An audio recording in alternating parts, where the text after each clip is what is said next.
السلام عليكم ورحمة الله وبركاته. سبحان الله عدد ما خلق، سبحان الله ملء ما خلق، سبحان الله عدد ما في السماوات وما في الأرض، سبحان الله عدد ما أحصى كتابه، سبحان الله على ما أحصى كتابه، سبحان الله عدد كل شيء، سبحان الله ملء كل شيء. حبايب قلبي، طبعا احنا اتفقنا ان احنا مش كل حاجة الدنيا بس، دنيا ودين ان شاء الله. فان شاء الله بإذن الله اكتبي الذكر اللي قلته ده. ما تتخيليش قد ايه الحسنات اللي هتاخديها منه عند ربنا. وان شاء الله باذن الله هنوزنها دنيا ودين بامر الله. النهارده باذن الله جايبه لكم. ازيكم الاول؟ عاملين ايه؟ وحشتوني وحشتوني وحشتوني وحشتوني كتير. دلوقتي ان شاء الله هنعمل الغريبه. هقولك بقى شويه نصايح كده، يعني بس عشان ايه نبقى متفقين. حبيب قلبي بقى اللي بيحبوا موضوع الكوبايه والحاجات دي، انا هقولك الكوبايه، انتي لو استعملتي الكوبايه في المقادير هتعملي الحاجه مظبوطه مره و10 لا. خلاص، لان الكوبايه ما بتظبطش المقادير صح، لان عيار الدقيق غير عيار السمن غير عيار السكر. كل حاجه وليها عيارها، يعني دي ماده، دي حاجه زي البودر هنا، دي ماده دهنيه، يعني كل حاجه ليها عيار. انا الكلام ده سمعته من شيف زمان، وقال ان الميزان سعره مش غالي. يعني احنا ده الميزان، احنا لما بنعمل حاجة العيد بنكلفها كتير جدا، بالذات في مصر بنعمل منها كميات كتير. طيب الميزان بكام؟ 60-70 جنيه، 100 جنيه بالكتير. هتجيبيه هينفعك في كل شيء في المطبخ وفي كل شيء، هيظبط لك الدنيا بطريقة لا تتخيليها. يعني هيطلع لك الحاجة حاجة محلات وشيفات بجد. اما موضوع الكوبايه ما بيظبطش الحاجه قوي، فبتيجي تقولي لا ده انا عملتها والغريبه فرشت، انا عملتها وساحت، انا عملتها. طبعا شيء طبيعي، لان الكوبايه بتاعتي 200 مللي مثلا، كوبايتك 250، في كوبايه تانية 180. الكوبايات مش زي بعضها، وحتى لو زي بعضها برضو المقادير مش زي بعضها. فيا رب ان شاء الله تجيبوا الميزان، وبجد هتطلعوا شغل انت مش هتصدقي ان ده طالع من ايديكي باذن الله. هنشوف دلوقتي مقادير الغريبة بتاعتنا. احنا عندنا ربع كيلو سمنة، يعني 250 جرام، عندنا 100 جرام سكر، وعندنا 400 جرام دقيق. خلاص، هنشوف دلوقتي هنبتدي نعمل ايه. طبعا زي ما كل الشيفات بيقولوا لنا، مادام في سمنة وسكر يبقى لازم يتضربوا مع بعض. سمنة زي ما بنقول احنا في مصر بنطلق عليها السمنة البلدي او الزبدة. يعني السمنة في مصر ما بتبقاش حاجة نباتي، لكن طبعا الغريبة بالسمن بالزبدة او بالسمن النباتي اللي هو الحيواني، الحاجة البلدي بتبقى فظيعة، بتبقى حلوة جدا. طبعا تقدري تعمليها بسمنة نباتي زي المحلات، بس هتاكلي واحدة او اتنين ومش هتبقي قادرة، يعني هتصدي جامد، لان السمن النباتي انتوا عارفين طعمه شوية ما بيبقى صعب. هجيب بس سكينة اقطع بيها دي الزبدة، تبقى في حرارة الغرفة او باردة بس مش جامدة قوي، علشان السلاح بتاع المضرب او العجان. العجان ما يفرقش كتير عن موضوع المضرب اليدوي، عشان بس نبقى متفقين. لو عندك مضرب يدوي خلي الزبدة في درجة حرارة الغرفة، واستعملي المضرب اليدوي عادي خالص. هنا حطيت السكر مع الزبدة، وهنضربهم بالراحة الأول، علشان لو الزبدة جامدة سنة زي بتاعتي كده طالعة من التلاجة، السلاح ما يجرالوش حاجة. فاضربي الأول بالراحة وبعد كده سرعي الخفق.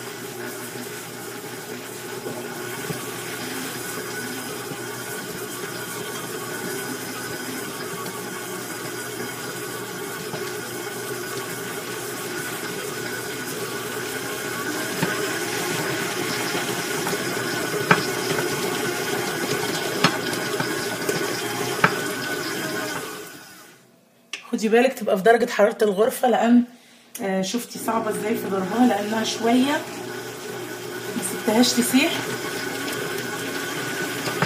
عشان ما سبتهاش تدوب، استعجلت عليها شويه بتبقى صعبه في الضرب.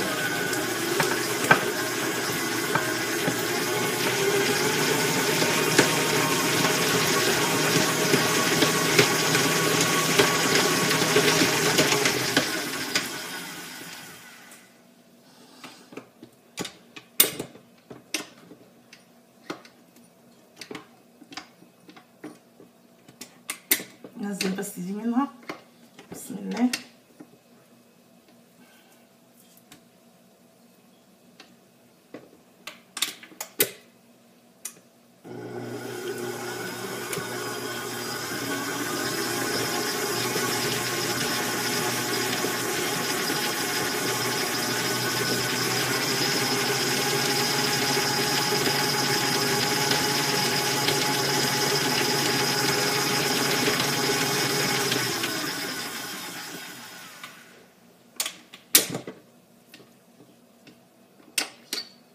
انا دلوقتي هغير السلاح علشان عايزاها تبقى هايشه زي الكريمه.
دلوقتي بس هطلع الزبده بتاعتي من على الجناب كده.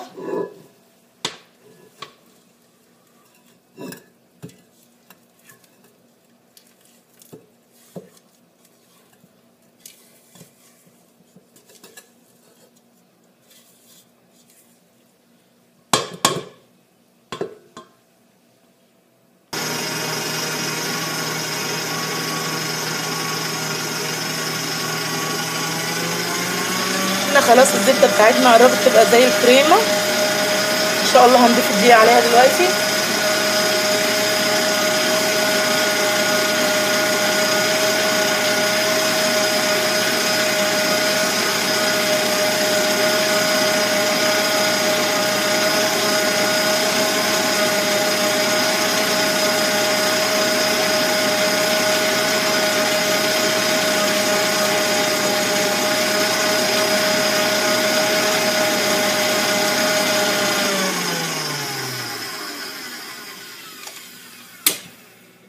ده شكل الزبدة، والسكر لازم يبقوا بالشكل ده زي الكريمة كده.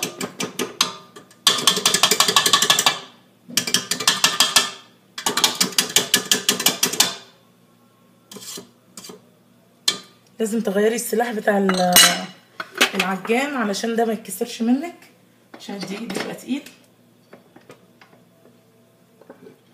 هنضيف الدقيق بقى شوية بشوية.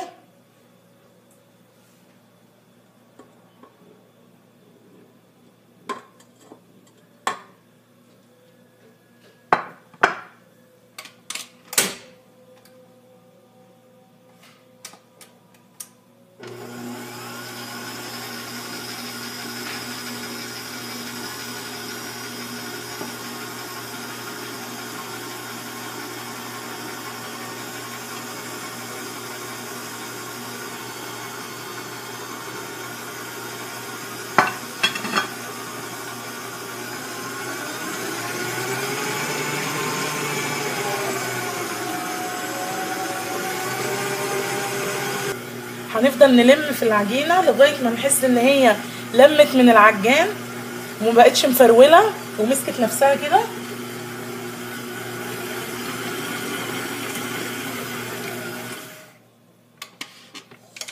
فصلنا الفيديو عشان الاذان كان بيأذن. شفتي بقت عامله ازاي؟ لمت معايا خالص.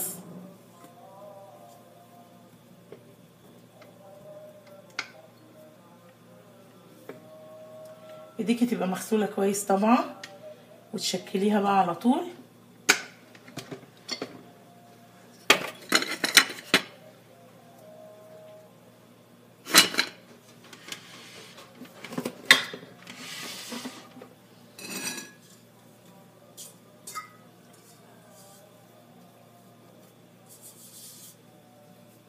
بتلم معاكي كده من العجان كده، تبقى مظبوطه.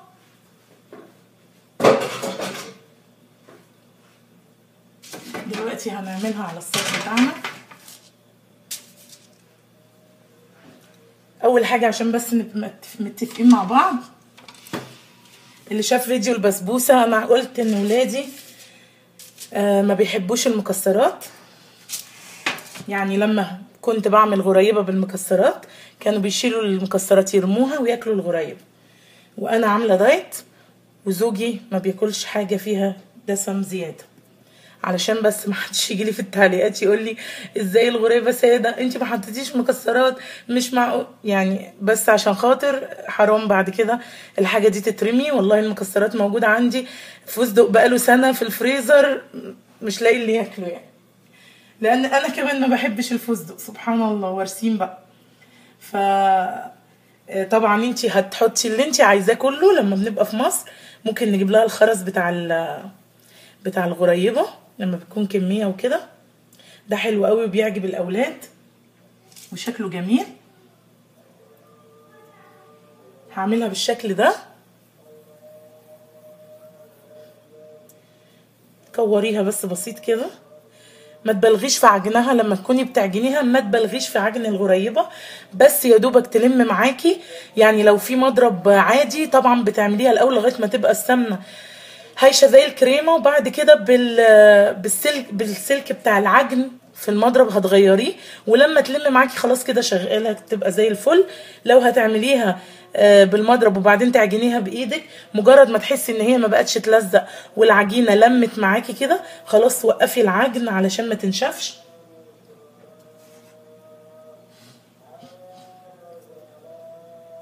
حاولي تعمليها قد بعض.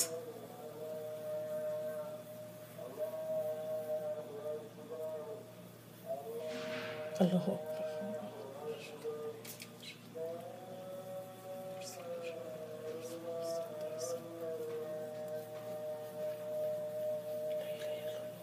خلاص كده انا بقى هعملها كلها على السريع كده معاكم علشان ما اطولش عليكم.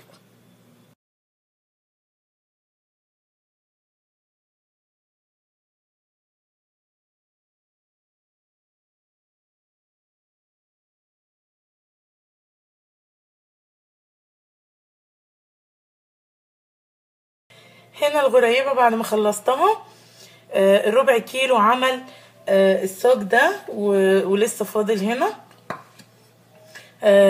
هقول لكم بس على درجه الحراره. انا هحطها في درجه حراره هاديه علشان انا مش عايزاها تحمر من تحت. عايزه من تحت تبقى يعني بيضه او شقران خفيف قوي قوي، ما يكونش واضح، علشان الغريبه بتاعتنا تبقى دايبه وحلوه وما تبقاش بعد كده ناشفه او بتقرش معانا. فهنحطها في درجه حراره هاديه. نحس بس ان الغريبه كده لونها غير شمعت كده وخلاص استوت. طبعا ناس كتير عارفين درجه سوى الغريبه. فهدخلها في الرف الوسطاني وان شاء الله نطلع نشوف النتيجه بعد كده. هنا الغريبه بتاعتنا استوت خلاص. انا عايزاها بالشكل ده، تطلعيها ان شاء الله لونها مش احمر، تبقى بالشكل ده. شفتي لونها يعني اصفر بسيط قوي قوي من تحت علشان ما تنشفش منك وما تقرش. هنا علشان هي سخنة انا مش هقدر اشيلها دلوقتي، خليها كده على الصاج لغاية ما تبرد. تسيبيها تبرد خالص وبعد كده تشيليها. عايزه اقول معلومه بس لاي حد بيعمل مقادير غريبه، فلنفرض يعني عملتي مقادير مختلفه او حصل اي حاجه ونشفت منك، لو عايزاها ترجع دايبه وطريه سيبيها على الصاج كده لغايه تاني يوم الصبح. يعني سويتيها وخلاص ولقيتي الغريبه ناشفه وزعلتي وكل حاجه، لا خلاص سيبيها لي كده اهو على الصاج متعرضه للهواء، يكون في مكان نضيف طبعا، عارفه ان هو نضيف ان شاء الله مفيهوش اي حاجه، وتسيبيها متعرضه للهواء لغايه تاني يوم الصبح. هتلاقي الغريبه بتاعتك طريت تاني وبقت دايبه، وما تقلقيش منها خالص باذن الله. دي معلومه كده من امي ربنا يديها الصحه. فعلا لما كنت بستعمل كوبايه قبل كده في الغريبه وساعات كانت تنشف، كنت اسيبها لتاني يوم كانت تطرى وترجع زي الفل تاني. ان شاء الله يا رب اكون افدتكم. ما تنسيش النار تكون هاديه، نار الغريبه لازم تكون هاديه. تسخني الفرن كويس قوي قوي قوي على نار عاليه في الاول، بعدين تهدي النار خالص، وبعدين تدخلي الغريبه بتاعتك وما تخليهاش من تحت لونها يزيد عن كده، اللون الاصفر الخفيف ده. ما تتأيديش بورق زبدة ولا اي حاجة، ممكن تحطيها على صينية عادي، بس لو مش هتحطي ورق زبدة تكون صينية السمك بتاعها مش رقيق زي كده علشان ما تتحرقش منك. وكل سنة وانتم طيبين. بدري شوية معلش، بس علشان ظروف السفر بتاعتي ان شاء الله، عشان لو حد عايز اي وصفة يرجع لها وانا مش موجودة. وكل سنة وانتم طيبين. صلوا على سيدنا محمد وعلى آل سيدنا محمد وعلى أصحاب سيدنا محمد. السلام عليكم ورحمة الله وبركاته. في رعاية الله.